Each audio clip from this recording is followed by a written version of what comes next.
All right, and without further ado, we will get started here. Thank you, everyone, for coming on and welcome. My name is Tom Wilbur. I'm an advisor here with the Massachusetts Apex Accelerator. And over the next 30 minutes or so, we're going to walk through two federal programs that are reshaping who gets to build for the United States military and federal investment.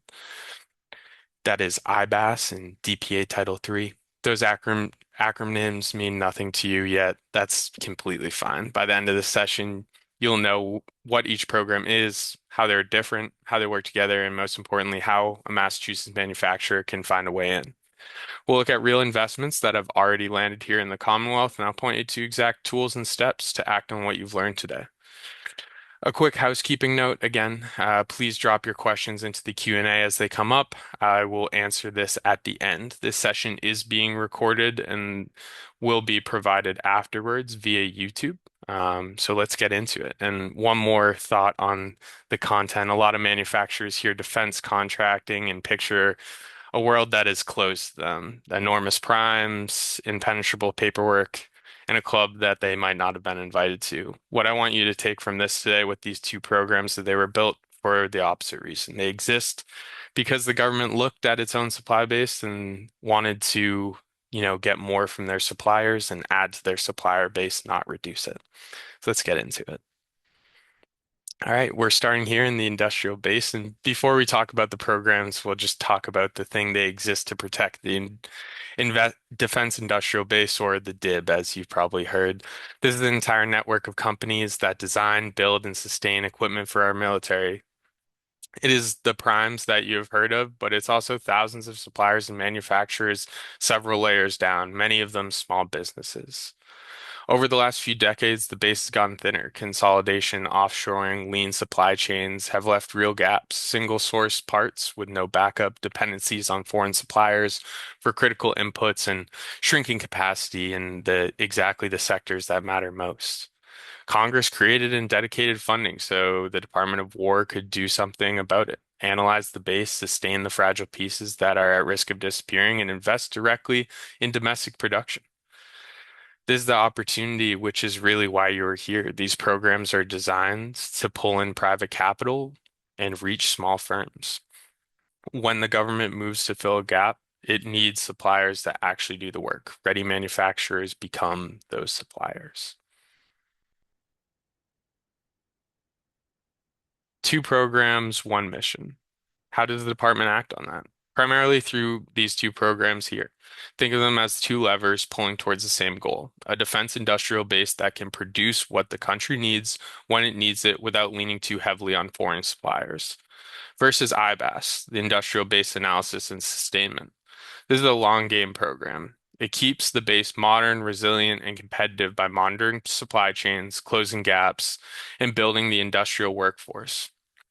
His authority sits in Title 10 of the U.S. Code. The other one, DPA Title 3, the Defense Production Act Title 3. This is the direct investment lever. It puts money into companies to secure domestic industrial resources using grants, purchase commitments, loans, and loan guarantees. Its authority comes from Title 50, and the number at the bottom tells you that this is not theoretical. More than $6.7 billion have gone out across 325 projects since 2015 to rebuild these supply chains. We'll come back to that figure because there is now a public tool that lets you see exactly where this all went. One thing to hold in as we go, these two programs are not rivals competing for the same dollar. They're more like a diagnosis and a treatment. IBAS is very good at studying the base, spotting where it's fragile, and keeping up those fragile pieces. Title III is very good at writing the check that actually expands or restores capacity. On many real problems, you'll see them used together, one after the other. Keep that partnership in mind because it will come over in the next couple slides. And why this matters now. Why are we talking about this today and not 5 years ago? Because the moment is different, and these four things are converging. First, this is a once in a generation effort. Officials themselves describe the current push to rebuild the industrial base in those terms. The money and the political attention are both high. Second, government is sending a clear demand signal. By openly mapping where it invests, it tells the industry and private capital markets exactly what it considers critical. And third, sectors are being prioritized. Submarines, munitions, microelectronics, critical chemicals, castings and forgings, and batteries are all at the top of that list. And finally, there's real opportunity for small firms. These investments pair with private capital and flow through primes, which means ready subcontractors are exactly who captures that work. Put those together and the message is simple. If you are a capable manufacturer, the door is more open now than it has been in a long time. And I want to stress the word signal. When a government agency pushes where it is putting billions of dollars, it is not just reporting. It is telling private capital, telling primes, telling suppliers like you where it intends to keep spending. Now let's dive into IBAS. And uh, IBAS is the Department of Defense's tool to keep the industrial base healthy over the long run. The key idea, and this keeps people, is that IBAS does not buy finished weapons. It invests in underlying capacity, the suppliers, the skills, and the processes that every program depends on. IBAS was established under Title 10, Section 2508, which was renumbered to Section 4817 and is funded through a defense-wide industrial base fund. Who runs it? It's managed within the Office of the Undersecretary of Defense for Acquisition and Sustainment. What funds it? IBAS deliberately takes on cross-cutting issues that are too broad for any single military service to solve. Fragile capabilities, workforce, supply chain risk. And the goal is to keep the base modern, resilient, competitive, and that can respond to national security requirements as needed. If you want to think of this a little more basic, think of it less like a customer placing an order and more like facilities managers for an entire industrial base. It's constantly walking the building, checking with systems that are aging, which are one bad quarter away from closing, and where a single failure could take down something important. Then it invests to shore up those things before they break.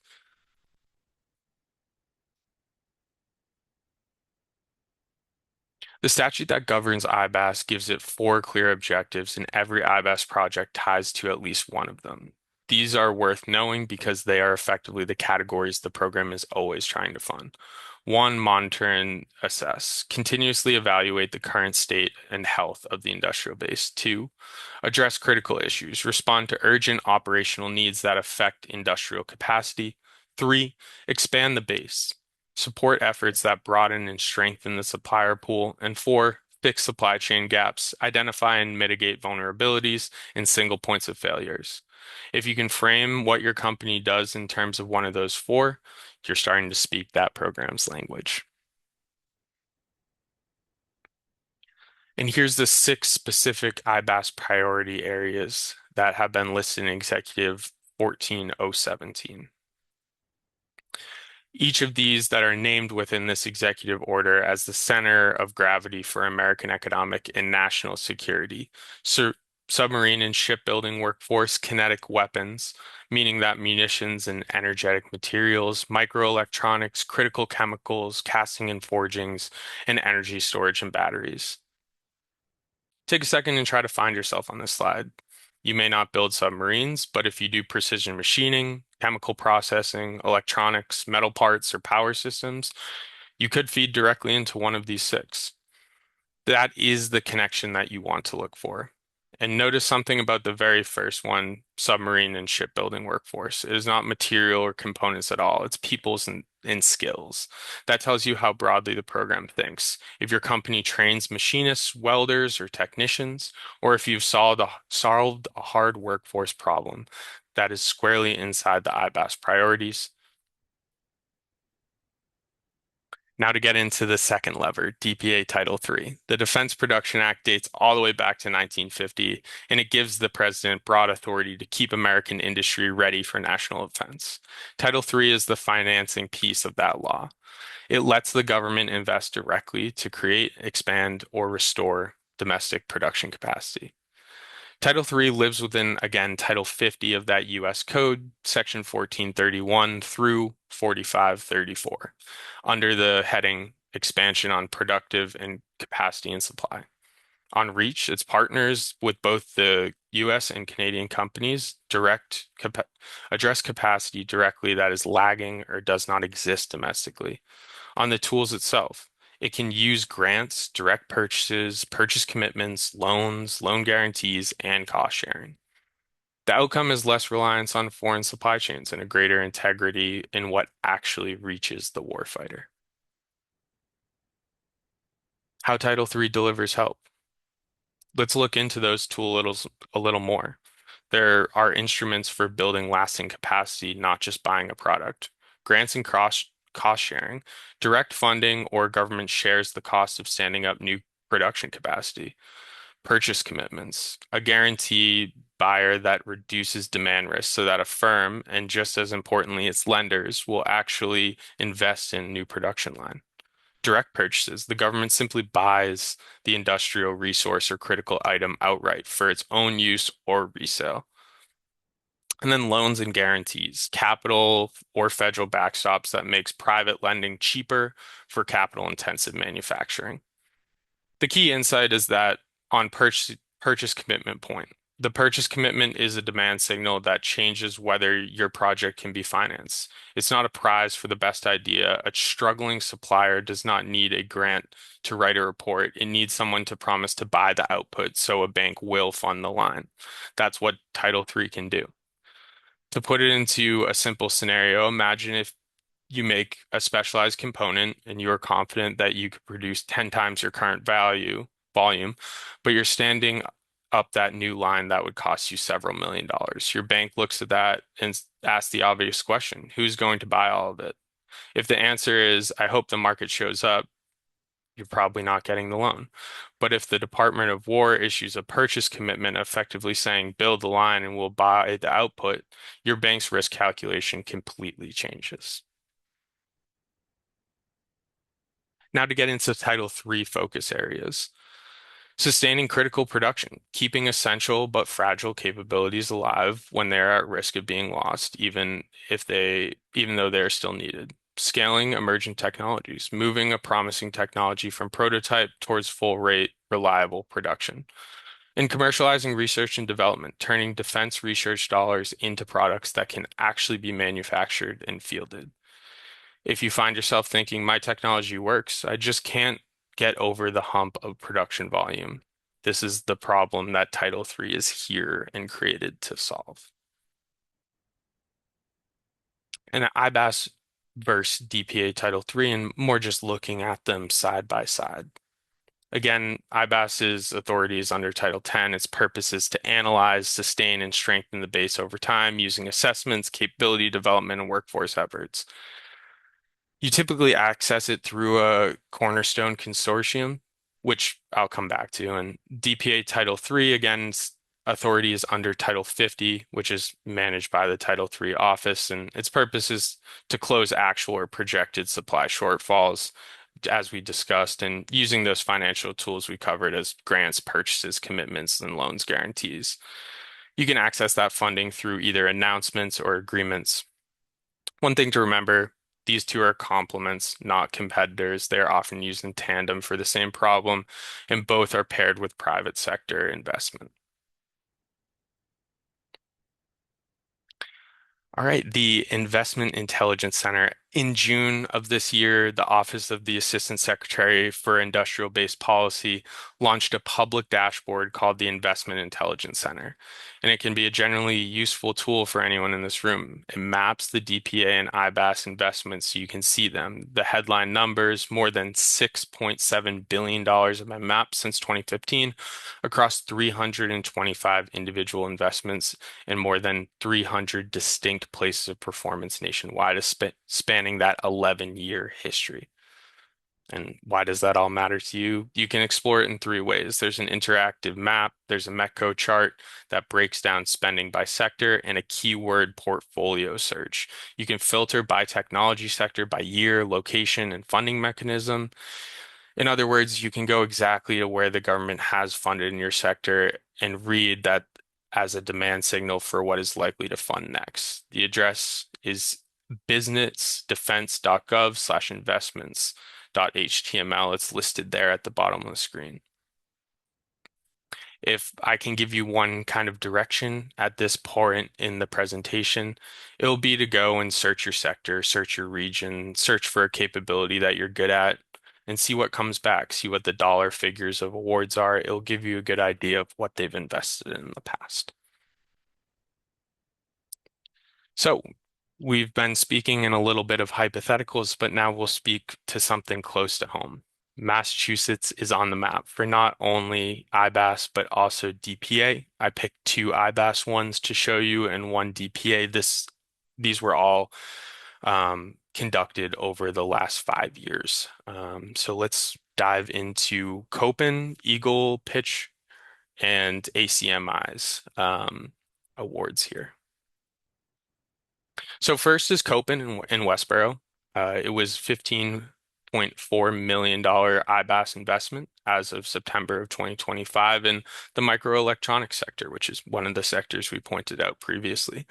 The capability being funded is to develop and validate a cost-effective domestic manufacturing process for micro LED displays, which are the next generation display technology used in a lot of defense applications, but also in commercial systems as well.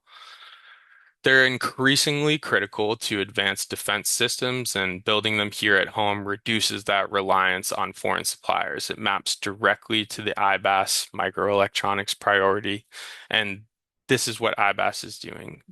Finding a fragile, high value capability and making sure that it is effectively funded.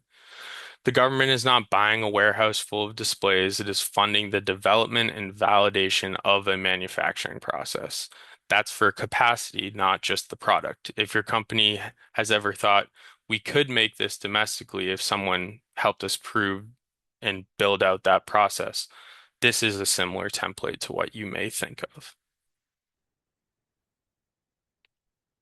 All right, the second one here is Eagle Pitcher in Southbridge. It's a $4 million IBAS investment as of August of 2025 in the kinetic capability sector.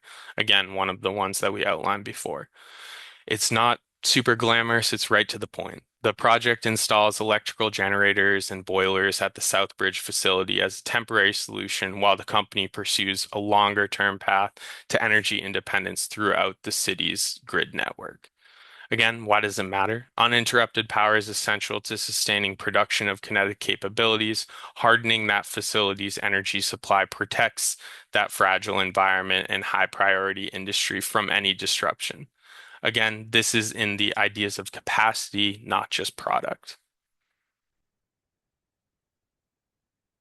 And then finally, to get into a DPA Title III example, this is the American Center for Manufacturing and Innovation in Andover. It was a larger investment, $25.7 million than the other two that we've seen. And this goes back a little bit. It's as of 2022, but it's still in that same sector, kinetic capabilities. And the projected pilots advance manufacturing technology for commercial and military applications that they can be rapidly scaled to full production. The scalable chemical manufacturing underpins a lot of munitions and energetic materials, and it very clearly maps that focus area again. As you see, all three examples really tie in directly to their focus areas. It's about scaling an emergent technology from prototype towards production in a field and in a sector that is critical to the United States defense. Um, and one other thing, this is something that DPA, a lot of their awards are larger. You're seeing this in a previous year. There hasn't been a DPA funding in Massachusetts in the past year, but it's something to keep a lookout for when these announcements come. And again, to just kind of get into what all of these examples show, the range of size is large. These awards span from $4 million to $25 million and anything from capacity building to that production side of things that we saw. In every case, the money funded that capability, a pilot, resilient power, rather than just the finished product off the shelf. So we didn't see an example of someone developing a product and then the government buying it. All of these were to support that production capacity or that production end game. And the other thing to take from this is that Massachusetts fits. We have a large biotech community here, but we also have a large defense community here as well. And the advanced manufacturing base lines up very much with the national priorities. And if you yourself line up with some of those national priorities, this is something to keep in the back of your mind. All right, so how do we find these opportunities? Where do we look? First, as we touched on previously, study the investment map. Go to the Investment Intelligence Center and look at what has been funded in your sector and region. Again, look at Massachusetts, look at some of the areas that surround it as well. See what's DPA, see what's IBAS, see what they funded and what areas they prioritized.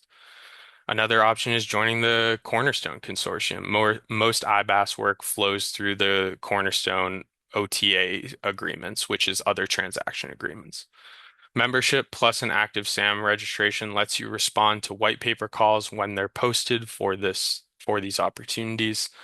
And then another thing to do is position yourself with primes. So a lot of this investment flows through prime contractors. So try to align your capabilities in your sector with needs of primes and try to go and win some subcontracting work. And then finally, us. We're here to help you register, build readiness, target the right sectors, and pursue these programs strategically. And that's what we're here for, and it's all for no cost. Additionally, MassMEP has a great network of manufacturing help that they're able to tap into and help you directly as well. If it goes beyond the expertise of Apex or if it moves from more of a government opportunity search and compliance talk to an actual manufacturing discussion, there are manufacturing experts here in the state. All of this seems like a lot to do at once, and you don't have to fit it all into the week. Just to kind of go in order, get your SAM registration current if it isn't already. Spend some time on that investment map and confirm if you fit or if so, where you fit. Then talk to us before you invest serious hours into a proposal and before you join that Cornerstone Consortium and really see what's out there and assess the market before taking action. So again, to get ready to compete, how do you grow your readiness when we talk about readiness? One, again, active SAM.gov registration. Make sure that not only is it active, but you're displaying the correct NIAX codes. If you're a manufacturer, you should be in that 3.1, 3.2, or 3.3 code. That's got to be listed there in order for the federal government to identify you correctly as a manufacturer. Next thing, cybersecurity readiness. I'm sure we've all heard a lot about CMMC, NIST 800-171, and everything that has been going on in the cybersecurity space. But that's still a requirement on a lot of contracts, whether it's a level one self-assessment or a level two self-assessment that is touching some CUI. You need to make sure that you're ready to compete on a defense scale. And a big component of that is to make sure that your cybersecurity hygiene is up to date, you have an active SPURS score uploaded, and that if the government goes to check and audit you, all of those cybersecurity self-assessments that you've done are accurately portraying where your company's status is. Another thing as well, a sharp capability statement. We talk about it a lot. If you're a client of mine, I'm sure you've heard me drone on about a capability statement, but having a good one, having one that accurately represents your manufacturing capabilities, your capabilities in general, your true differentiators, and then any other relevant information, whether it's schedules that you're on, other purchasing programs, ways to inform not only the folks within IBAS and DPA Title III, but defense agency workers and primes, as we kind of touch on that previous slide of developing a subcontracting relationship is a way that you can kind of get closer to those IBAS DPA title awards. So having something that's put together well, represents your company accurately, and speaks to that government and prime audience is very important. And then finally, the consortium and proposal capacity. A lot of people have to take a lot of time on their white papers when they're putting them together. It's less structured than a traditional solicitation response sometimes when you're asking for an RFP. Make sure that you have the time and the company ability to not only join a consortium, but be able to act on it, be able to prepare for an opportunity when it comes about. And to recap, some key takeaways from the slides above. One is two levers, one goal. IBAS, again, analyzes, sustains DPA Title III, invests directly. They're working together in tandem, but they're going for kind of two different areas at the same time. So make sure IBAS is more for that capacity and sustainment. DPA Title III is investing directly in the company and helping that end product. Again, the funding, there has been $6.7 billion across 325 investments since 2015. You're able to see all those. Those big numbers do not always mean that you're going to be awarded something just because they give out a lot of money. That being said, it does show an agency and industry commitment to investing in our supply chain network. Massachusetts is already in. Those companies there have done real work to be awarded that, and we're not here to take that lightly. But in general, when we're working towards trying to engage with IBAS, DPA Title III, these companies and their past awards may be good things to look at when you're trying to inform yourself of what could your white paper for a pitch potentially look like, and do you fall into a bucket similar to them, or you find yourself there's more differences than similarities? And then finally, it's real openings for Massachusetts firms. Ready, qualified manufacturers, especially subcontractors, are positioned to take that work. So do your due diligence, make sure all of your registrations are placed, make sure you have good marketing capacity, make sure your business is in a good spot to do defense contracting, which includes CMMC and general cyber hygiene, but it also includes the ability to have good accounting principles, to track accurately, to be able to work with a prime. And that's something that working towards that will also be working towards possible IBAS or DPA investment. All right, so let's get you ready. First, that first link there is for the investment page. If you want to go and check that out, please feel free. If you're not a client already, please connect with us. We're more than happy to sit down and talk you through kind of any questions you may have, and additionally connect with MassMEP if you have additional manufacturing questions or would like to sit down with them. And then finally, to find work, go on that cornerstone.army.mil. That's a good area to start your process into this journey. One other thing to just touch on here as well, all of that readiness component goes into this. So we can help you, but a lot of that legwork is done by the small businesses themselves. Make sure that you have a good roadmap going forward to really build out not your capacity, but build out your defense readiness. And then finally, here's our contact information. I'm sure a lot of you have already contacted us or already an active client, but for those folks who aren't, you can email at contact@maapex.org. You can also go to our website, which is maapex.org, and register as a client there. We're one of 90 apexes across the country.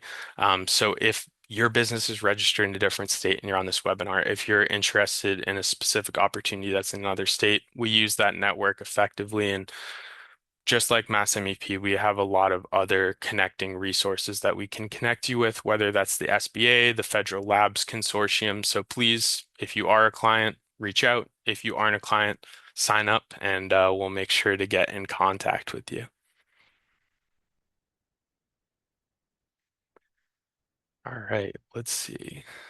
Got one in the Q&A. And now I'm going to bring on a MassMEP representative. He is going to be joining on now to give you a breakdown of a little bit of MassMEP. And I'm going to pull up those slides now for Ron. MassMEP is a great resource, not only for us here at Apex, but they're a great resource for you as well, especially if you're in that manufacturing field, or if you're in Sitter and you're thinking of what's my next steps to build out capacity or think about manufacturing from an MVP to an actual scaled capacity. So I will share this now. and I will turn it over to him.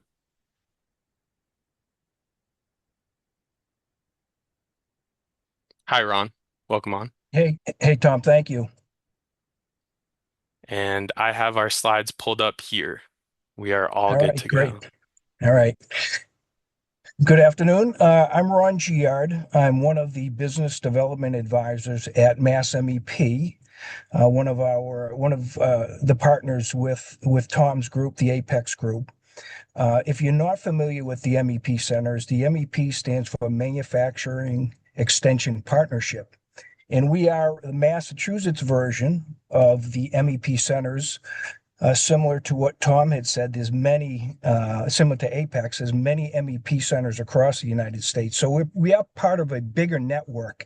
And I think that's an important piece to understand is it isn't just about the stuff in Massachusetts, although that is very important to us. It's about how can we help manufacturing across the United States. So we are funded through NIST, the National Institute of Standards and Technology. In Massachusetts, we also get funding through the state because they've deemed manufacturing extremely important to our ecosystem. And so when we engage with clients, we engage with all manufacturing industries. Our focus is our mission in life, I like to say, is specifically around manufacturing companies with the goal of keeping manufacturing in the United States and helping them grow. And the way we do that is through, um, go to the next one, Tom. I think kind of touches on where we really help with clients is, we want to become your trusted advisor in the true sense. Our goal is to be with you today, next year, the year after, to help you grow and understanding where you are today. So some terminology that's been thrown out today and in the past is road mapping. We like to help clients identify or help bring out their strategic plan and operationalize it.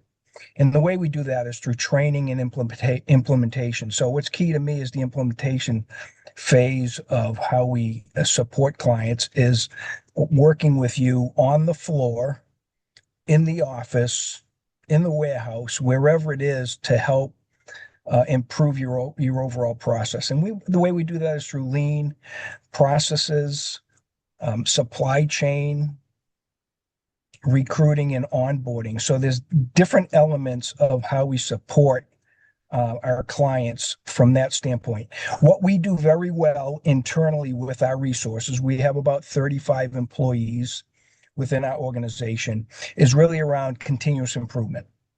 From basic training, from blueprint reading to GD&T to metrology to the most advanced white, yellow, green, and black belt training and everything in between.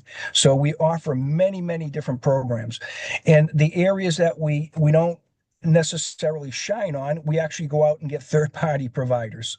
So we like to be that one-stop shop that can provide a marketing and sales support, cybersecurity, as Tom had mentioned, which is a key element that you should be looking at through the CMMC. Safety, we have a quality management organization. And, more recently, as we're all trying to learn and understand, is advanced manufacturing, which includes AI, that the topic of AI and how best we can support you in understanding what it is, number one, and then how can you best utilize it in your operation. So I said a little earlier, what I like to, get across to everyone is our goal is to help you operationalize your strategic plan, is really to support you and bring out, within your organization, the leaders or the future leaders. So you get everyone involved in the process, and that's really our goal when we do engage with clients. We use a lot of the terms of train the trainer. So if we're going to do a Kaizen or a value stream, whatever the program is, we like to first identify with you, your ultimate goal and also key people that you'd like to bring along. So when we are not there, it continues because, as you all know, one of the biggest challenges around any process is sustainment. Is have you done it properly? Have you trained enough people that when you're not looking, it's still working? We talk about top training priorities in for Massachusetts on this screen here. It's really number one. A big part of what we do is the lean continuous improvement. The next one is leadership, is identifying, as I said, some key people within in your organization. And it isn't just about the technical knowledge that you need to have in those individuals. It's the people skills, it's the troubleshooting, it's the problem solving. And we have some programs where we help develop and bring along those leaders. Strategic planning, we absolutely can help in that process, especially for small to medium-sized organizations who may not even have a 1 to 2 to 3 year strategic plan. We can help develop those with you. Marketing, as I mentioned, we have third-party providers that can assist in those areas. Supply chain. So one of the biggest challenges over the past 4 or 5 years through the pandemic was the supply chain issues. And that meant many things to different people. And the way we can support that today is help develop that muscle within your organization, but also be a resource where if you're looking for a material, a service, as I said earlier, we're part of this bigger network. We can outreach pretty quick. As I said, we can cast the net pretty far and pretty quick for you to see if there's some domestic supply chain organizations out there that you may not even be aware of that we do the matchmaking. So there's just a lot of things that we offer that you may not be aware of. And our job, my job as a business development advisor, is to educate clients. So as Tom said earlier, whether you contact MassMEP or Apex, we are one organization, you could say, and we're working together to provide additional resources outside of your specific need that you may have today. What's the last one? Oh, That was it. that So is the last one. yeah, so hopefully that gives you kind of an overall picture of MassMEP. I could spend hours on it, but the goal is, if you have a need, if you're looking for support, we are a quasi-federal state nonprofit organization. As I said earlier on, our mission is to support manufacturing, and that means many things to different people. And let's have a conversation if you have that need. Well, thank you very much, Ron. We appreciate your time, especially on the way to an event. Everyone, we can see that our Mass MEP BDAs are always at work. Um, Yeah. but again, if any of this interests you from a Mass MEP perspective, if you need that manufacturing support, please, you can reach out to Mass MEP directly, or if you're an existing client, feel free to reach out to us and say, hey, can you just give us a recommendation over?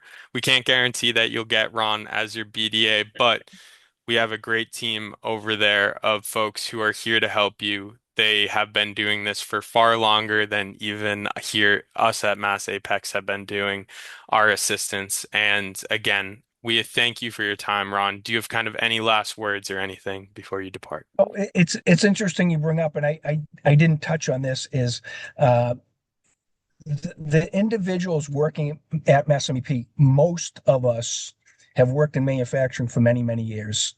I've been with MassMEP about 6 years as a business development advisor after working in manufacturing for 35 plus years from an engineering, operations, general management standpoint. And you'll find a lot of that within our organization. So our network is quite extensive. Our knowledge base, different disciplines is quite extensive. So I like to tell clients when you get Mass MEP, you get all of Mass MEP. And we identify the appropriate resources to do whatever support that we identify with you that might bring value to your organization. So thanks for bringing that up, Tom. And Of course. I think I'm good. Perfect. Yeah, and if you do reach out to Mass MEP, just let them know that you heard Ron speak at our event. We love to figure out where everyone came from when they get referred to. But I appreciate the time today, and we have two Q&As quickly. So from Thomas Haskins, what if we design cutting edge technologies but do not yet manufacture them? This is in relation to IBAS and DPA Title III. They're looking for established manufacturers with those. That's something that you're probably falling more into an SBIR, STTR. I know it's SIB or SITR, but I always pronounce out the letters. You're probably falling into more of an R&D bucket where you're looking for that cutting edge technology to go from a prototype to commercialization, which those programs are built to do. The IBAS, DPA Title III, they're looking for companies that have an existing manufacturing arm to them and to hold up that rather than just directly develop them. And then, yes, the other question, will you be sending actual information links? In my follow-up email to everyone, I will be sending links to us, to MassMEP, to that investment page that I spoke about, and any other additional information about IBAS or DPA Title III that comes directly from the Office of Industrial Base Policy. So we'll make sure that's all there. And again, this webinar will be recorded. My slide deck will be shared if you'd like. I'm more than happy to also forward you MassMEP's slide deck as well. But I will give one more minute. If you have any other questions, please put them into the Q&A. And of course, you can always reach out to us. You can always reach out to MassMEP if you have interest or if you're an existing client and you're looking to do a little more or change your direction.